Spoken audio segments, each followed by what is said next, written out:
શ્રી શિવાય નમસ્તુભ્યમ. મિત્રો, આજે આપણે વાત કરીશું એક એવા કુદરતી પથ્થર માટે જેને પાયરેટ સ્ટોન કહેવામાં આવે છે.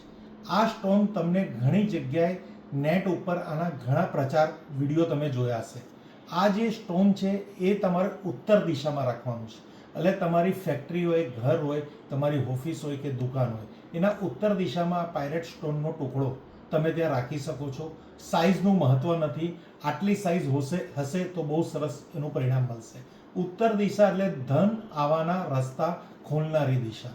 તમારે ત્યાં ધંધો ચાલવો ન ચાલવો તો એ કોના પર ડિપેન્ડ છે કે તમારે ત્યાં કસ્ટમર આવે, કસ્ટમર આવ્યા પછી એ જો ના પરચેસ કરે તો એવું કહેવાશે કે આપણો ધંધો નથી ચાલતો. તો એ કસ્ટમરોને બોલાવવા માટે, એમને તમારે ત્યાં આકર્ષણ કરવા માટે, તમારી વસ્તુમાં એને મન થાય પરચેસ એટલે બાય કરવાનું, તો એના માટે આ પાયરેટ સ્ટોન જો ઉત્તર દિશામાં કોઈ પણ વેપારીની દુકાનમાં મૂકેલું હશે તો 100% ગ્રાહક આવેલો ગ્રાહક પાછો નહીં જાય. એકવાર અનુભવ કરો અને તમારા જે રોજિંદી આવક છે તમારા ધંધાની, એમાં તમે વૃદ્ધિ કરો. Thank you friends. Har Har Mahadev, Har Har Mahadev.